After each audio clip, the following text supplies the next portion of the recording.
RFI Convida. A escritora brasileira radicada na França, Mazé Torquato Chotil, transita pelos dois países há anos divulgando a sua literatura e a literatura de autores compatriotas. Mazé, que também é jornalista com doutorado em informação e comunicação, tem vários livros publicados em português e em francês. O seu mais novo trabalho, Na Sombra do IP, publicado pela editora Patois, chegou recentemente às livrarias brasileiras e deve ser traduzido em breve para o francês. Olá, Mazé. Bom dia, boa tarde, muito obrigada pelo convite. Estamos aqui, então, na Sombra do IP. Mazé, sua produção é intensa. Ultimamente, você tem publicado praticamente um livro por ano. Na Sombra do IP é o seu 11º livro, é isso mesmo? Eu não contei, não, porque tem alguns que foram feitos neste ano, né? 2 livros que foram feitos especial, não são literatura, né? Mas tem no Nascentes Vivas, que é um livro que trata da situação dos índios do Mato Grosso do Sul, da reserva de Dourados, né? E eu quis fazer esse livreto para falar sobre a situação e pedir ajuda também para as pessoas que podem, né? Ele é disponível também em PDF no net. E, então, eu não contei, mas esse é Na Sombra do IP, é o livro, assim, do ano, digamos assim. Na Sombra do IP, você volta mais uma vez à sua infância e ao Mato Grosso do Sul. É incrível, né? Mas a gente é ligado. Estava ouvindo alguns brasileiros falando de exílio, né? Esse exílio que você conhece, que não é um exílio como o exílio político, mas é um certo exílio, né? Uma certa jeito já de ser. Eu já tinha esse exílio porque eu nasci no Mato Grosso do Sul, fui estudar em São Paulo e depois vim para cá. Então, é um lugar de volta, sim, eu estou sempre voltando e como é a base de tudo, eu estou sempre voltando, voltei no livro anterior, né? E estou sempre voltando, é verdade. E esse tem uma volta, tem uma história que é importante de câncer de uma pessoa que morava lá e é uma homenagem que eu faço a essa pessoa portanto é isso, é muito importante para mim o Mato Grosso do Sul, a região onde eu nasci. Eu acho que é importante para todo mundo, né? Voltar ao passado, os primeiros anos da vida de uma pessoa, os primeiros anos são muito fortes, então eu estou sempre voltando. Eu acho que vai ser sempre essa volta por outros caminhos, mas uma volta com certeza. Pois é, um livro de memórias e um livro de uma amizade, como você falou, uma amizade e uma amiga que morreu de câncer. Essa morte foi o mote para a escrita desse livro, Mazé?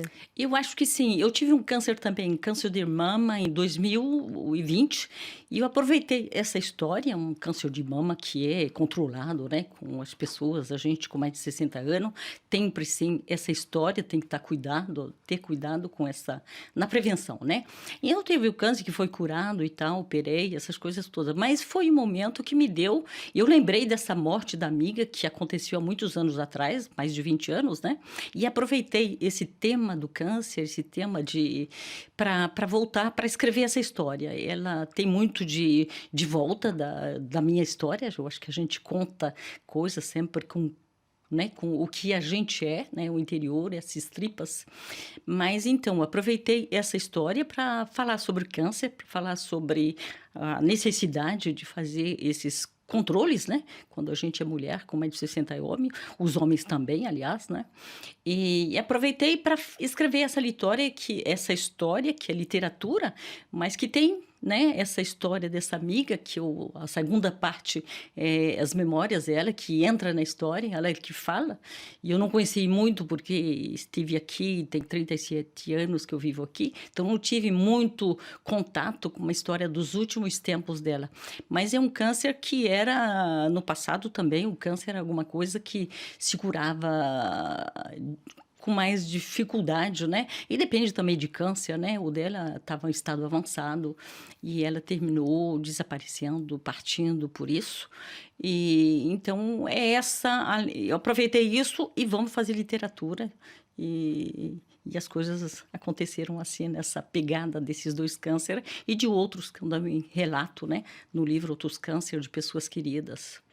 Pois é, muitos fatos reais que aconteceram, Mas o livro é apresentado como romance. Ficção ou realidade, Mazé? Ficção e realidade, né? Eu sempre que eu utilizo muito, né, esses dois pés, e a autora, né, da apresentação, a Rita, ela fala, né, como ficção ou realidade. Eu acho que tem de tudo, né?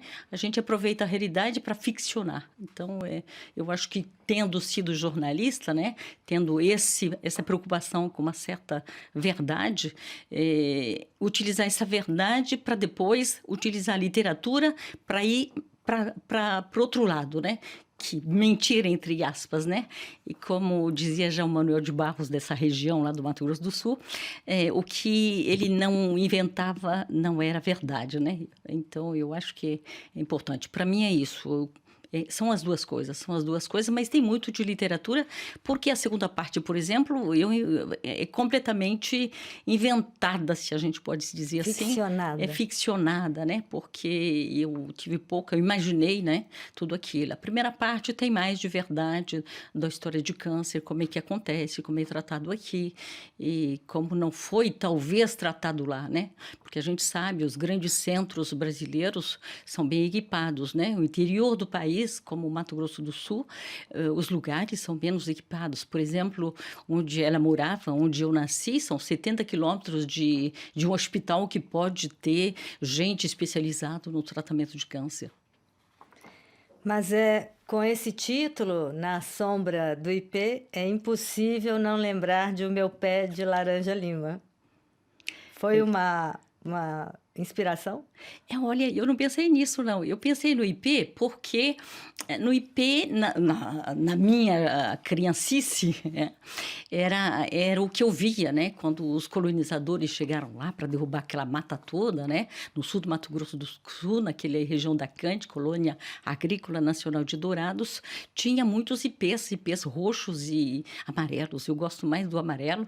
E por isso eu pensei, minha filha desenhou, a Clara Chotil desenhou, fez o desenho que a Patuá Editora utilizou. E depois a Rita me lembrou que eu não sabia, quer dizer, para mim a capa era voltar essa história, voltar àquele lugar com as imagens que eu conheci enquanto menina. Mas a Rita me lembrou que o IP é também muito importante, que pode ser entendido, né? Mito de é uma árvore potente, e que o estar embaixo dela pode te curar física e mentalmente. E eu falei, bárbaro, é o título que, né, o editor não colocou nenhuma opção, nem outra, nem propôs outro título, porque realmente, como diz a Rita, é ideal por esse livro. Então, une essas duas coisas, mas vou pensar se é verdade. No Meu Pé de Laranja Lima essa história que eu gosto de criança e né, desse universo que eu imagino ter tratado em outros livros, como Lembrança do Sítio. Você antecipou uma pergunta que eu ia fazer. A capa foi feita pela sua filha Clara Chotil, e mais uma referência a esse vai e vem constante da sua obra entre o passado e o presente, entre a França e o Brasil, e a filha aí continuando nesse diálogo com você. Com certeza, é verdade. Esse diálogo é presente realmente. Eu acho que é isso. Eu sou isso, né? Eu não posso tratar. Eu fiquei imaginando tratar de outros temas, mas eu acho que os temas que eu gostaria de tratar daqui para frente são esses, né? São temas que unem, como a Maria da Aparecida, a França e o Brasil, né? E que a gente tratou um pouco e que a Clara fez a BD sobre Maria da Aparecida. Para terminar, mas você, além dessa grande produção literária intensa, você também é muito ativa na promoção cultural. Você anima há alguns anos um bate-papo, eu não lembro mais se é mensal, bimensal, mas um bate-papo com frequência, que depois da pandemia também passou a ser online, com escritores de expressão portuguesa aqui na França. Um trabalho que é voluntário, mas é necessário, mas Com certeza, eu acho que é necessário. A gente falou muito nesses últimos tempos a literatura brasileira de língua portuguesa, mais que brasileira, é muito pouco traduzida aqui na França, né? Então é isso, é ocupar espaço, é dar visibilidade. A gente precisa 2%, segundo o que eu tenho de informação, é traduzido do mundo lusófono, que é Brasil, Portugal, Moçambique, todo mundo lusófono, é muito pouco, 2% em relação à literatura anglófona, americana, sobretudo inglesa, né? Então, claro que é uma língua muito mais falada, a primeira língua falada do mundo, mas eu acho que a gente tem que buscar espaço. E é isso, é essa intenção de dar visibilidade a nós, autores, né? E essa literatura que é muito rica, né? A gente tem de uns 4 continentes, a gente tem lugares de fala de português. E Na Sombra do IP, para quando a tradução? E eu espero para breve, né? Eu acho que é um livro que pode ser traduzido porque ele é mais universal, digamos assim, em relação às outras coisas que eu escrevi, como O Exílio, Trabalhadores Exilados, que também foi traduzido, mas eu acho que ele é universal e que ele pode ser traduzido. Vamos lá, né? A gente está nesse esforço de dar visibilidade, e a visibilidade ela é necessária também nesse aspecto de traduzir, né? Para que os franceses possam reconhecer, né, ter essa ligação com a literatura, nesse caso brasileira, mas lusófona em geral. Muito obrigada, Mazé Torquato Chotil, por essa entrevista. Mazé é autora do livro Na Sombra do IP. Muito obrigada. Obrigada a vocês. Obrigada, Adriana.